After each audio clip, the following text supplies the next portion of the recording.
me dieron un interim parol de 1 año en la frontera. La corte me sale pendiente, pero sin fecha próxima. ¿Debo enviar mi solicitud de residencia a la corte o cerrar la primera? Yo, francamente, con un parol interino, yo trataría que el juez tenga jurisdicción. Yo mandaría tu residencia a la corte, pido que te asignen un juez y que el juez te dé residencia en corte. Y si el juez decide que no quiere hacerlo o no te asignen un juez, te cierran la corte y vas con UCIS. Pero primero haz el intento con el juez. Es más eficiente, más rápido y te ahorra tiempo. Willy, una pregunta con esto del parol, de la fecha pendiente, pero sin fecha física. Es importante aclarar que aunque no te aparezca la fecha, no significa que no estás en corte. Estás en corte.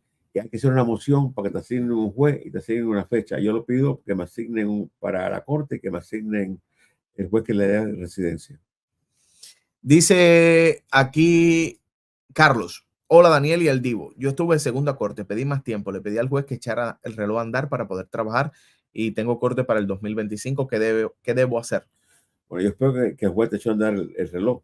Porque el problema con pedir prórroga es que el reloj para. Y en realidad los jueces no tienen una jurisdicción tan fuerte para que el reloj camine. Hay algunos jueces que hacen un esfuerzo para que el reloj nunca pare, pero es un problema serio. Si tu reloj paró, no vas a tener permiso de trabajo. Dice aquí. Eso es lo importante. Mira, los abogados te van a cobrar igual si van a una corte o van a 3. Si son abogados honestos. Entonces es muy importante. Cuando tú pides prórroga y no tienes permiso de trabajo, el reloj paró. Y se hace imposible o muy difícil obtener un permiso de trabajo. No pidan prórroga, jueguen con el tiempo, vayan con un abogado, jueguen con las cosas correctas y todo sale bien. Dice Sori Bella, uno con el CBP One tiene que pasar el miedo creíble. Debe pasar. Debe pasar el miedo creíble. Pero con 1.400 personas que entran diariamente, no todos son entrevistados. Tú y yo lo hemos discutido. Sí. Que han entrado muchas personas sin entrevista. Dice aquí JC Reyes. Entré con parol de 60 días. Me cambiaron a I-220A con fecha de corte. No hice asilo. Ya me llegó el permiso de trabajo. ¿Me llegará la residencia? Si estás en corte, dijo que está en corte, ¿no, verdad? Sí. Si estás en corte, no te vayas a la residencia.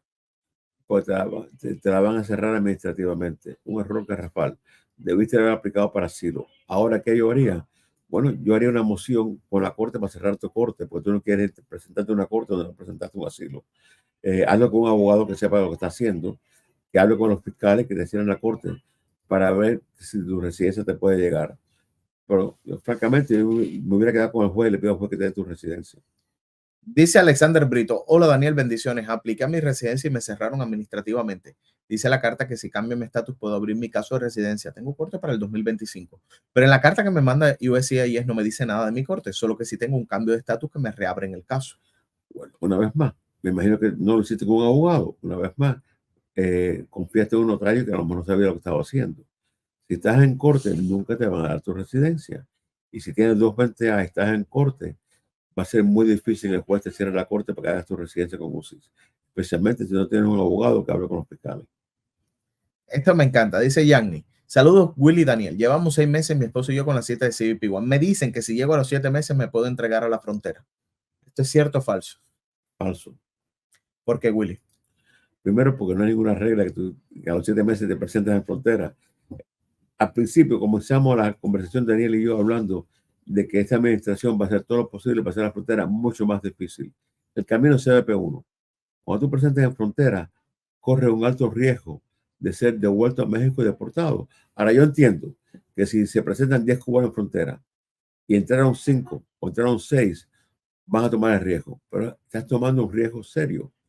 Y si determinan que no vas a pasar frontera o te detienen y te ponen un miedo creíble, pierdes tu miedo creíble, te van a deportar. Entonces, tu decisión para tomar.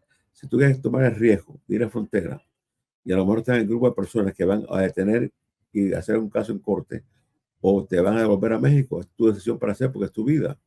Y entiendo la frustración de estar 7 meses en México esperando, pero el 7 meses, 8 meses, 9 meses no es un número mágico que te permite presentarte en frontera. Y además, usted tiene que entender que no es presentarse. Si usted aquí jamás se le va a decir que haga algo ilegal y cruzar la frontera sin la autorización es ilegal. Así de sencillo. Tan fácil como eso. Dice Mr. Guay Sosa, buenas tardes. Mi hija fue deportada a México en diciembre. El 15 de enero le llegó su cita de CBP One, pero sigue bajo custodia de CBP. ¿Esa segunda entrada por CBP es considerada entrada irregular? Si fue deportada a México, me imagino que no va a calificar y no le van a dar CBP-1. Bueno, aparentemente entró y lo que está en custodia ahora de CBP. Bueno, si La está pregunta en custodia, depende si tiene un miedo creíble o no tiene miedo creíble. Si está en custodia en los Estados Unidos, la van a hacer algún tipo de miedo creíble o corte en detención. y hay que ver el caso por el que fue deportado anteriormente. Me imagino que eso. Si fue, mira, es al azar. Tenemos personas que dijeron la verdad, entraron de deportación del 2019, 2020, 2021 y lograron pasar por CBP-1 y entraron con parol. Lo importante es que haya dicho siempre la verdad y lo importante es que si está detenida dentro de los Estados Unidos en este momento, que tenga un abogado que pueda hablar con los deportadores y con los oficiales para buscar la forma que pueda entrar. Dice Giovanni Aranguren, querido Willy Daniel, aplicar la residencia el día 1 de febrero, parol de 60 días, no asilo, no fecha de corte. Aún no me llega la notificación de USCIS. ¿Qué debo hacer? ¿Escribir correo o esperar? Febrero 1. Estamos en febrero 22. Hace 3 semanas. ¿De dónde tú eres? Eres de Bane.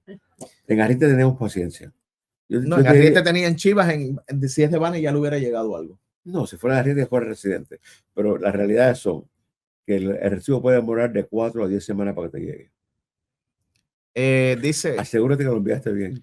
Dice Yandy, hola, saludos a ambos y gracias por su trabajo. Soy cubano en México pidiendo cita. Si se me vence el pasaporte con el que hice la cita estando en México, ¿tendré algún problema al entrar a Estados Unidos por CBP? No, que yo sepa. No que yo sepa. Yo creo que una vez que demostraste que calificaste, pasaste, no importa que el pasaporte se haya vencido. Dice Yamirka, ¿qué está pasando en las primeras cortes? Este tema siempre, Willy. ¿Qué es una primera corte? Ese momento. La primera corte es donde el gobierno te está acusando de haber entrado ilegal a los Estados Unidos y que te pueden deportar. Y el juez va a preguntarte que si eso es verdad. Tú vas a decir que sí, pues es verdad.